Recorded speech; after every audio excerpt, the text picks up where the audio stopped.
الحمدللہ الذی کفا وسلام علی عبادہ الذین اصطفیٰ اما بعد۔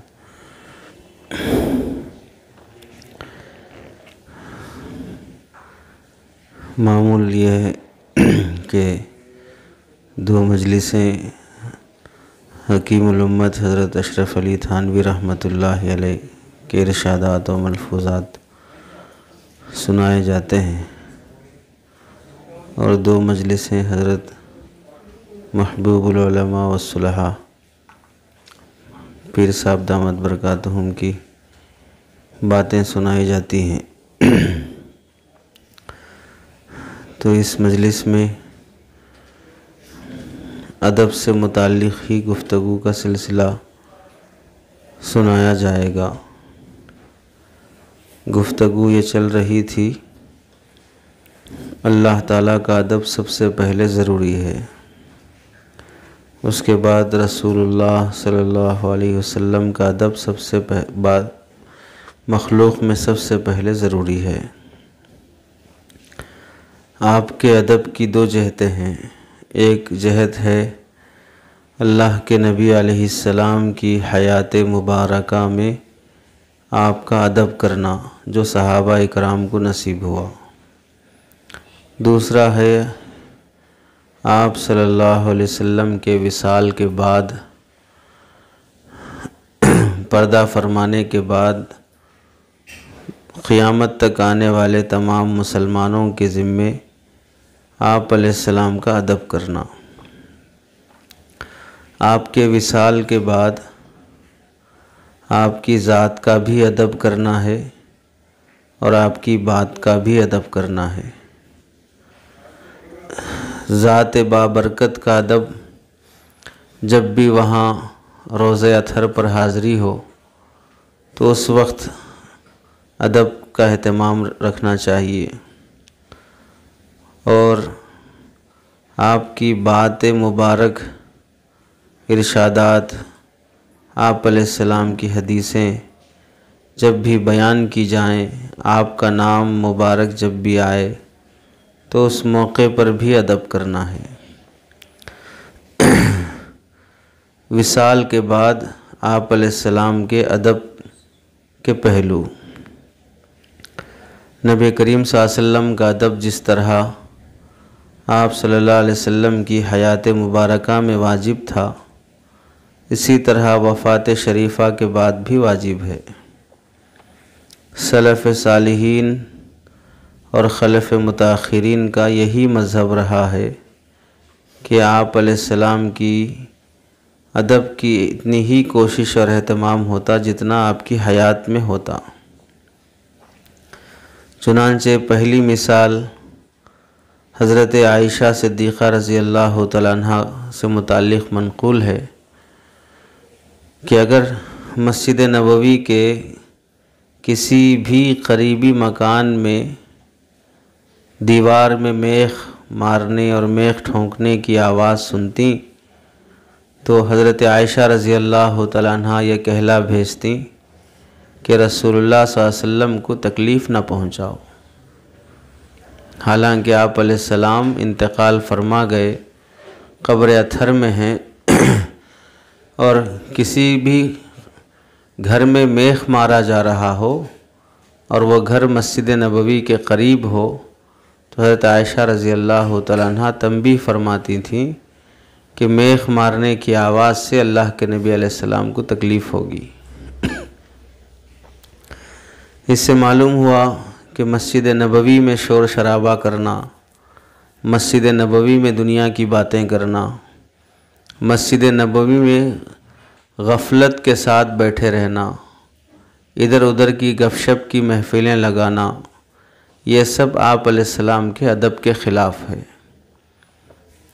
مسجد نبوی میں جبھی بھی حاضری ہو یہی اہتمام ہونا چاہیے کہ سیدھے نماز ادا کی جائے، توفیق ہو تو سلام پیش کیا جائے، پھر سیدھے وہاں سے نکل جائیں۔ مسجد نبوی میں ہوتے ہوئے کسی بھی طرح کی دنیاوی گفتگو کرنا یہ آپ علیہ السلام کی شان میں بہت بے ادبی والی بات ہے۔ دوسری مثال حضرت علی رضی اللہ تعالیٰ عنہ جب اپنا گھر بنانے کے لیے لکڑی کا دروازہ بنوانا تھا تو آپ نے کاریگروں سے یہ شرط لگائی کہ دروازہ آپ مدینے کے باہر بنائیں گے، پورا دروازہ بن جانے کے بعد یہاں گھر میں لا کر فٹ کر دیں گے، بس دروازہ بنانے کی آواز سے اللہ کے نبی علیہ السلام کو تکلیف نہیں ہونا چاہیے۔ چنانچہ صرف حضرت علی رضی اللہ تعالیٰ عنہ ہی نہیں بلکہ حضرت عمر بن عبدالعزیز رحمۃ اللہ علیہ کے زمانے میں جب مسجد نبوی کی توسیع ہوئی، حضرت عثمان رضی اللہ تعالیٰ عنہ کے زمانے میں جب مسجد نبوی کی توسیع ہوئی، اس موقع پر بھی ان خلفاء اکرام نے یہی کام کیا کہ مسجد نبوی کے دروازے مسجد مدینے کے باہر بنائے جاتے، پھر مسجد میں لا کر فٹ کر دیے جاتے، تاکہ دروازے بنانے کی، چونکہ اس زمانے میں لکڑی کا ہی کام زیادہ ہے، لوہے کا کام نہیں تھا زیادہ تر، تو لکڑی بنانے کی آواز سے بھی آپ علیہ السلام کو تکلیف نہ ہو۔ دراصل محبت جتنی زیادہ ہوتی ہے آدمی اتنا ہی ادب کا اہتمام کرتا ہے۔ جتنا آدمی مکار ہوتا ہے، ریاکار اور دکھاوے کا عادی ہوتا ہے، وہ اتنا ہی تکلیف پہنچانے کا عادی ہوتا ہے۔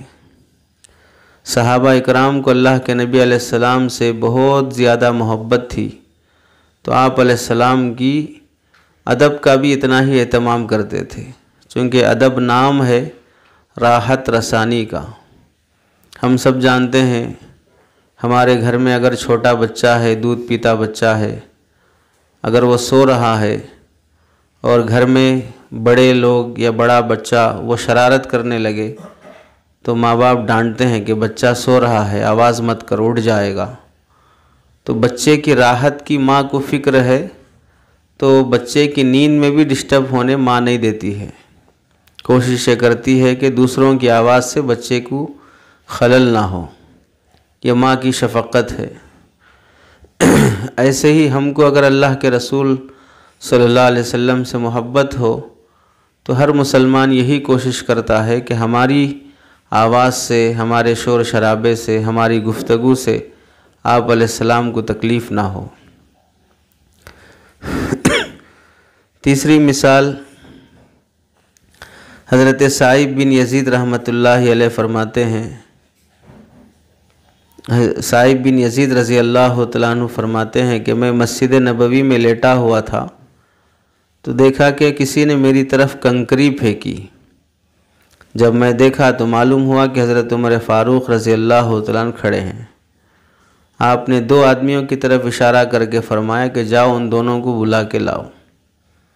یہ کنکری پھینکنا بھی ادب کی علامت تھی، کیونکہ آواز دے کر پکارتے تو مسجد میں آواز کرنا ہی بے ادبی ہے، بالخصوص وہ مسجد جہاں آپ علیہ السلام آرام فرما رہے ہیں، تو شور شرابہ ہی بے ادبی ہے۔ تو آپ حضرت عمر رضی اللہ تعالیٰ عنہ آواز کیے بغیر کنکری پھینک کر، تاکہ سامنے والا متوجہ ہو جائے اور میں اس سے کام لے سکوں، تو کنکری پھینک کر متوجہ کیا، خود بھی آواز نہیں فرمائی۔ دو آدمیوں کو بلایا جو بیٹھ کر مسجد نبوی میں باتیں کر رہے تھے۔ جب وہ دونوں حاضر ہوئے تو حضرت عمر رضی اللہ تعالیٰ عنہ نے پوچھا کہ تم کون ہو، کہاں سے آئے ہو؟ تو انہوں نے بتایا کہ ہم طائف سے آئے ہیں۔ تو حضرت عمر رضی اللہ تعالیٰ عنہ نے فرمایا کہ اگر تم لوگ مدینے کے رہنے والے ہوتے تو میں تمہیں کوڑے لگاتا۔ کیا تم رسول اللہ صلی اللہ علیہ وسلم کی مسجد میں آوازیں کرتے ہو؟ یہ حضرت عمر رضی اللہ تعالیٰ عنہ کا عمل ہے، جو مسجد نبوی میں بیٹھ کر باتیں کر رہے تھے تو اجنبی ہونے کی وجہ سے چھوڑ دیا، چونکہ اجنبی کو معلوم نہیں ہے آداب کیا ہے۔ اس سے ایک اصول معلوم ہوا کہ اپنے اگر غلطی کرتے ہیں تو فوراً سزا اور تنبیہ مل جاتی ہے، چونکہ حضرت عمر رضی اللہ تعالیٰ عنہ نے چھوڑا اسی واسطے کہ وہ اجنبی تھے، شہر مدینہ کے نہیں تھے۔ شہر مدینہ کے ہوتے تو میں تمہیں کوڑے لگاتا، مطلب ہے کہ تم ہمارے ہی شہر کے ہو، آداب کا تمہیں علم ہے، پھر بھی تم ایسی بے ادبی کرتے ہو تو تم سزا کے حقدار ہو۔ یہ چونکہ باہر سے آئے ہیں، آداب نہیں جانتے ہیں، تو فوراً مار دینا اور تنبیہ کر دینا یہ اخلاق کے خلاف بات ہوتی ہے، اس لیے سمجھا کر چھوڑ دیا۔ اس سے معلوم ہوا کہ آدمی جب کسی کو اپنا سمجھتا ہے تو اس کی غلطی پر فوراً تنبیہ بھی کر دیتا ہے۔ ہماری مصیبت یہ ہے کہ جو آدمی کسی کا بھی خاص بننے کا دھن سوار ہوتا ہے، یا اس پر ایسا بھوت سوار ہو جاتا ہے کہ میں فلاں کا خاص ہوں، تو وہ یہ سوچتا ہے کہ اب مجھے کسی غلطی پر تنبیہ نہیں کرنا چاہیے، چونکہ میں ان کی ہر موقع پہ خدمت کرتا ہوں، سر دباتا ہوں، پیر دباتا ہوں، فلاں خدمت کرتا ہوں، تو اب مجھ سے غلطی ہو جائے تو درگزر کر دینا چاہیے، چونکہ اب میں دوسروں سے ممتاز ہو چکا ہوں۔ ایسا شخص خدمت کے قابل بھی نہیں ہوتا ہے، جو خدمت کر کے اپنی تربیت سے بری ہو جانا چاہتا ہے۔ اب میں خادم ہوں، مجھے تربیت کی ضرورت نہیں ہے، تو خدمت کا یہ صلہ تھوڑی ہوتا ہے کہ آدمی بے ادب بن جائے۔ خدمت کا یہ صلہ تھوڑی ہوتا ہے کہ آدمی دوسروں سے زیادہ ابتر بن جائے۔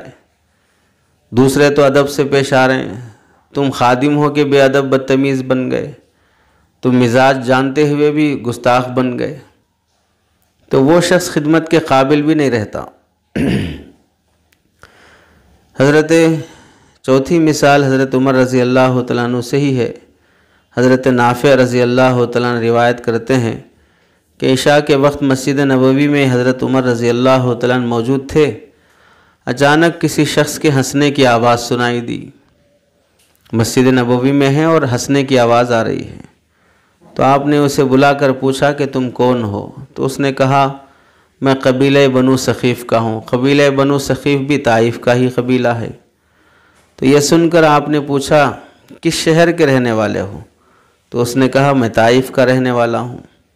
تو آپ نے فرمایا اگر تم مدینے کے رہنے والے ہوتے تو میں تمہیں سزا دیتا ہوں، اور یاد رکھو اس مسجد میں آوازیں بلند نہیں کی جاتی۔ یہ حضرت عمر رضی اللہ تعالیٰ عنہ کا عمل ہے۔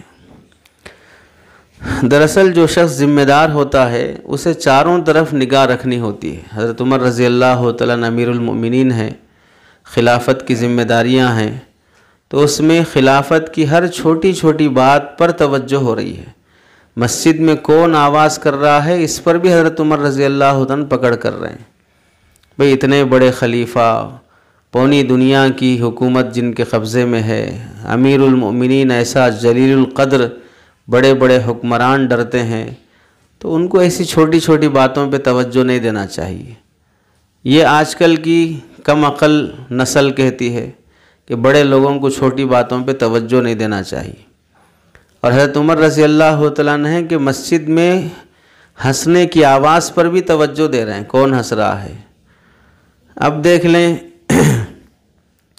تھوڑا بہت کوئی مسجد کا ممبر بن گیا، کمیٹی کا ذمہ دار بن گیا، مستقل مسجد میں بیٹھ کے ہی گپ شپ کی کرسیاں لگاتے ہیں، مستقل مسجدوں میں بیٹھ کے ہی آپس میں بازاری باتیں، فالتو قسم کی باتیں، بیٹھکیں خاص رہتی ہیں مخصوص طریقے سے، کیونکہ اب مسجد کا ذمہ دار ہوں میں، مجھے کوئی کچھ نہیں بول سکتا، میں خود مسجد کا خادم ہوں، سارا کام میں سنبھال رہا ہوں، اس واسطے میں چاہے اقامت ہو رہی ہو تو بھی باتیں کرتا رہوں، مسجد میں پہلے آ گیا تو بھی باتوں کے لیے بیٹھا رہوں، اپنے ساتھ دو چار کرسیاں اور لگا کر دوسروں کو دعوت دے کے بٹھا کے باتیں کرتا رہوں، کوئی مجھے کچھ نہیں کہہ سکتا، چونکہ میں مسجد کا ذمہ دار بن گیا ہوں۔ تو ایسا وہ شخص ہوتا ہے جو اللہ کے گھر میں ہو کر گناہ کماتے رہتا ہے۔ دوسرے وہ لوگ ہیں جو مسجد کے ذمہ دار نہیں ہیں لیکن وہ ثواب کما کے جا رہے ہیں، اور یہ وہ لوگ ہیں جو مسجد میں ہوتے ہوئے گناہ کر رہے ہیں۔ دنیا کی باتیں مسجد میں کرنا مسجد کے آداب کے خلاف ہے۔ پہلے آ جانے کی توفیق تو ملی لیکن مسجد میں آ کر عبادت کی توفیق نہیں ملی، کتنا محروم انسان ہوگا وہ۔ یعنی کوئی ایسا سمجھیے کہ ایک آدمی کو مکہ مکرمہ جانے کی توفیق ملی لیکن کعبۃ اللہ کی حاضری کی توفیق نہیں ملی، تو کیسا آدمی ہے کہ وہ مکہ شہر میں آیا، شہر مکہ دیکھا، لیکن کعبۃ اللہ جو اصل جگہ ہے دیکھنے کی رحمتوں والی وہ نہیں دیکھ سکا، تو کتنا بد نصیب انسان ہوگا۔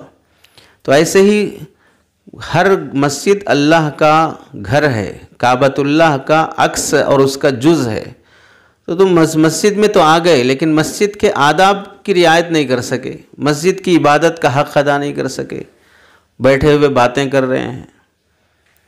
دیندار بھی شامل ہیں، دنیا دار بھی شامل ہیں۔ اور تو اور افسوس کی بات یہ ہے کہ مسجد میں بعض مرتبہ جماعت ہو جانے کے بعد بھی دیکھا جاتا ہے، عصر کی جماعت ہو گئی، پھر چند لوگ نادان قسم کے آئے، پیچھے کھڑے ہو کے دوسری جماعت بنائے، تیسری جماعت بنائے، عشاء کی اذان ہو گئی، نماز ہو گئی اور ایک جماعت بن رہی ہے۔ اب اس جماعت بنانے والے کو اتنی بے وقوفی ہوتی ہے، اسے اتنا بھی تمیز نہیں ہے کہ جس مسجد میں ایک بار جماعت ہو گئی پھر دوبارہ مسجد میں جماعت کی نماز بنانا یہ مکروہ تحریمی ہے، یہ خود مسئلہ نہیں معلوم۔ دوسرا یہ ہے کہ مسجد میں جماعت بناتے ہوئے جو قرآن پڑھتے ہیں وہ لوگ قرات کرتے ہیں، اتنی بھدی اور قرآن کا مذاق رہتا ہے کہ اس قرآن پڑھنے والے پر ثواب سے زیادہ اللہ کی طرف سے لعنت برستی ہے۔ نہ سر پہ ٹوپی رہتی ہے، نہ کپڑے شرعی رہتے ہیں، نہ لباس سنت کا ہوتا ہے، اور پھر پیچھے کھڑے ہو کر اتنا زور سے وہ قرات کرتا ہے کہ سامنے نفل پڑھنے والے سب نمازیوں کو ڈسٹرب ہوتا ہے۔ یہ کون سا تقویٰ اور بزرگی ہے؟ اللہ کے نبی علیہ السلام کی پوری زندگی میں کوئی ایک واقعہ ایسا دکھا دیں جس میں آپ علیہ السلام نے یا آپ کے صحابہ نے جماعت کی نماز چھوڑی ہو۔ ہمیں تاکید کیا ہے؟ اذان کے بعد سب سے پہلے نماز کی فکر کرنا۔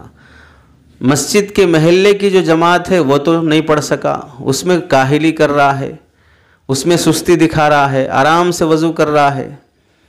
ایک بار آج اس کے ساتھ خود ایسا ہوا اسی مسجد میں کہ نماز کے بعد نماز چل رہی ہے، تیسری رکعت میں امام صاحب ہیں، تو ایک عقل کا دشمن یہ کہہ رہا ہے کہ ابھی ایک ہی رکعت باقی ہے، رک جائیں، ہم الگ جماعت بنا لیں گے۔ یہ جو جماعت ہو رہی ہے یہ گھاس کاٹنے کے لیے ہو رہی ہے۔ محلے کی جماعت کی اہمیت کتنی ہے؟ محلے کا پورا نظام کس پہ چل رہا ہے؟ آدھا گھنٹہ پہلے اذان ہوئی ہے، امام مقرر ہے، جماعت کا وقت مقرر ہے، ہمیں اس کی پابندی کرنا چاہیے یا بجائے اس کے کہ بھئی یہ جماعت ہو جانے دیں، ہم دوسری جماعت کر لیں گے؟ یہ کون سا طریقہ ہے آپ علیہ السلام کا؟ صحابہ کا کون سا طریقہ ہے؟ اور اتنی زور سے قرات کرنا، گھٹیا طریقے کا قرآن پڑھنا جس سے دوسرے لوگوں کی نماز میں ڈسٹرب ہو، یہ خود آداب مسجد کے بھی خلاف ہے۔ تو حضرت عمر رضی اللہ عنہ نے فرمایا یاد رکھو مسجد میں آوازیں بلند نہیں کی جاتی۔ اسی واسطے آوازیں بلند کرنے میں علماء نے لکھا ہے کہ اگر کوئی مسجد میں نفل نماز پڑھ رہا ہو یا عبادت میں مصروف ہو تو اس کے قریب بیٹھ کر قرآن کی تلاوت بھی نہیں کرنا چاہیے، کیونکہ مسجد میں سب سے اہم کام نماز ہے۔ اب جو آدمی نماز میں مصروف ہے وہاں بیٹھ کر تم قرآن پڑھ رہے ہو، قرآن پڑھنے کے لیے پوری دنیا موجود ہے، قرآن پڑھنے کے لیے تمہارا گھر موجود ہے، گھر میں جا کے پڑھو، قرآن پڑھنے کے لیے کوئی کونا پکڑ لو وہاں پڑھو، لیکن جہاں نماز پڑھ رہے ہوں وہاں ڈسٹرب نہیں کرنا چاہیے۔ یہ سب چیزیں ادب ہوتی ہے۔ ادب کیا مطلب؟ اسی کو حضرت تھانوی نے فرمایا ادب اصل میں راحت رسانی کا نام ہے۔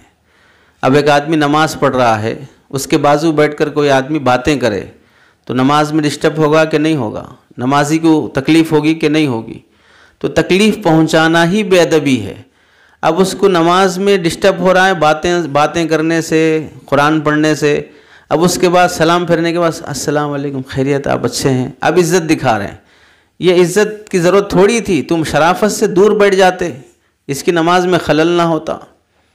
حضرت تھانوی کا اس سے پہلے بھی سنایا گیا، نماز کے وقت ایک صاحب آ کر سامنے بیٹھ گئے انتظار کرتے ہوئے، اور رخ بھی حضرت تھانوی کی طرف رکھا، یعنی ہم قبلے کی طرف چہرہ کر کے نماز پڑھ رہے ہیں، سامنے کوئی آدمی ہماری طرف رخ کر کے بیٹھ گیا۔ حضرت تھانوی سلام پھیر کر پوچھا کہ کیا بات ہے؟ کہنے لگا ملاقات کرنا تھا، آپ نماز میں تھے تو ڈسٹرب کرنا نہیں چاہا۔ تو حضرت تھانوی نے فرمایا سامنے آ کے بیٹھے، رخ میری طرف کر کے بیٹھے، اور ڈسٹرب کیا کرنا چاہتے ہو؟ یہی تو ڈسٹرب ہے۔ جب نماز میں خلل کرنا نہیں ہے تو پیچھے بیٹھنا چاہیے تھا، سامنے آ کر بیٹھے اور ہماری طرف رخ کر کے بیٹھے، تو نمازی کا دھیان کدھر رہے گا؟ تو تم نے خلل پیدا کر ہی دیا ہے، اور کیا خلل پیدا کرنا؟ نماز میں گریبان پکڑ کے جھنجھوڑنا چاہتے ہو، اس کو خلل سمجھتے ہو؟ تو خلل پیدا کرنے والی کوئی بھی حرکت یہ بے ادبی میں داخل ہوتی ہے، ایذا رسانی میں داخل ہوتی ہے۔ اسی واسطے اس زمانے میں انسانوں کی بہت کمی ہو گئی۔ انسانوں کی طرح دکھنے والے بہت ہیں، لیکن انسان نہیں ہیں۔ انسان جہاں ہوتا ہے وہاں پر ایک دوسرے کو راحت ہی راحت ہوتی ہے۔ آبادی کسے کہتے ہیں؟ آبادی وہ جگہ ہے جہاں پر انسان بستے ہوں۔ ویرانہ کسے کہتے ہیں؟ جہاں پر انسان نہیں بستے۔ جنگل ہے، درخت ہی درخت ہیں، ندی ہے، تالاب ہے، پہاڑ ہیں، تو اسے دیکھ کر کوئی بولے گا ماشاءاللہ کتنی آبادی بسی ہوئی یہاں پر، تو اسے بیوقوف کہ یہاں ایک انسان بھی نہیں ہے اور تم بول رہے ہو کہ آبادی ہے۔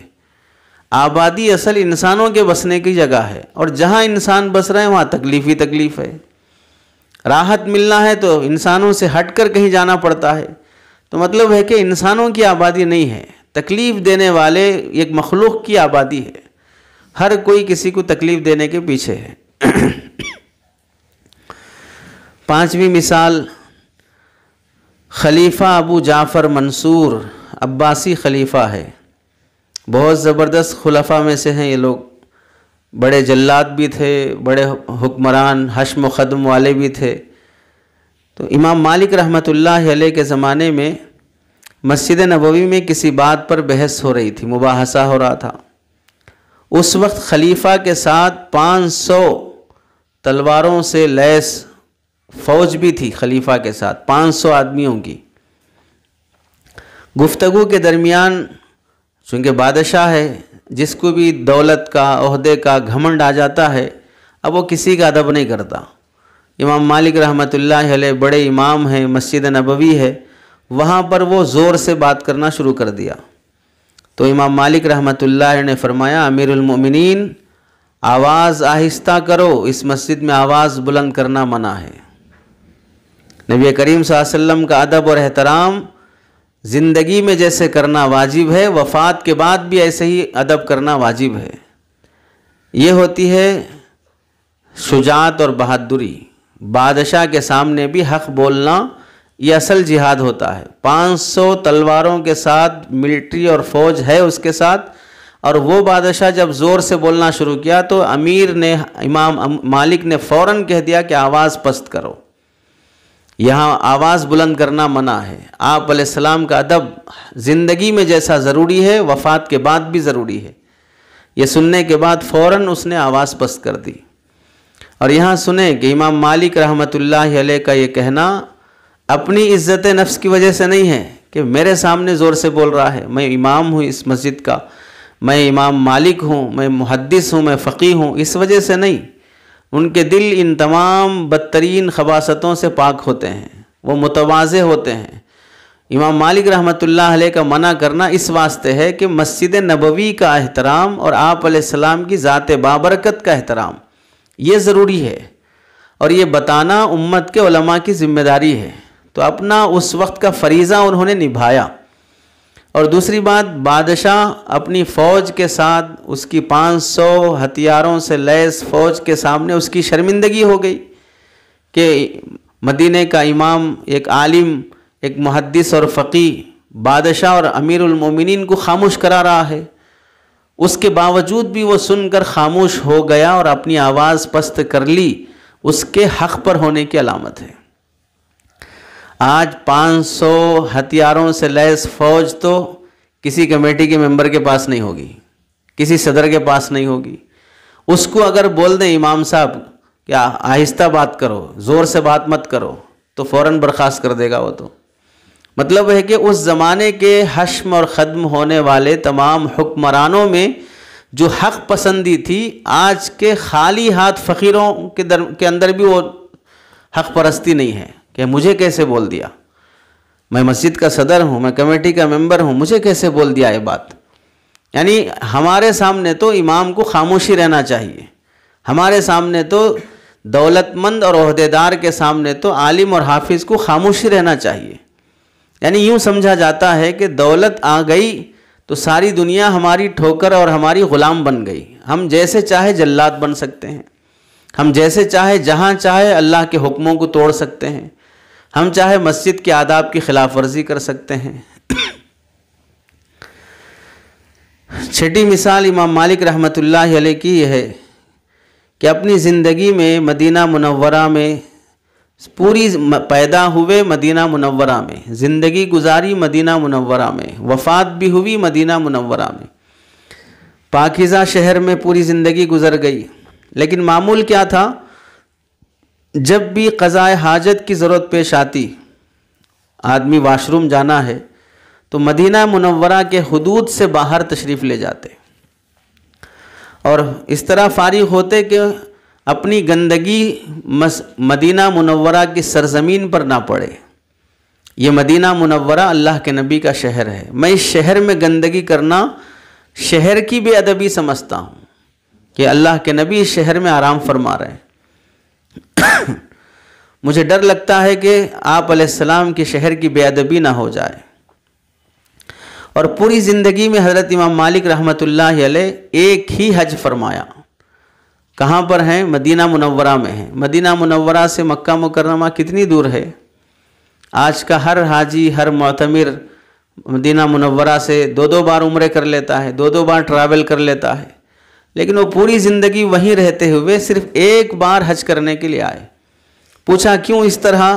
تو فرمانے لگے کہ مجھے اس بات کا ڈر ہے کہ اگر مدینے سے باہر جاؤں گا اور میری موت کا وقت آ جائے تو مدینے میں میری موت نہیں آئے گی، اور میں چاہتا ہوں کہ مدینے میں مروں. اس واسطے جو فرض حج ہے وہ ادا کر لوں گا، باقی نفل حج، نفل عمرے یہ سب مجھے مدینے کی موت سے زیادہ بہتر نہیں ہے. ان سب کے مقابلے میں مدینے کی موت مجھے چاہیے. یہ تعلق تھا، یہ محبت تھا اللہ کے نبی علیہ السلام کے شہر سے.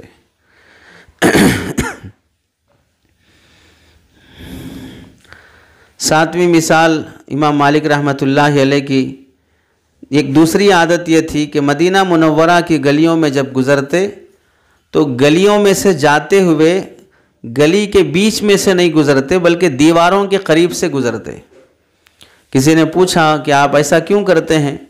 تو فرمانے لگے ان راستوں پر، ان گلیوں پر نبی علیہ السلام کے قدم مبارک پڑے ہیں، اور جہاں اللہ کے نبی کے قدم پڑے ہوں، میرے قدم ان قدموں پہ پڑیں گے تو نبی کی بے ادبی ہو سکتی ہے.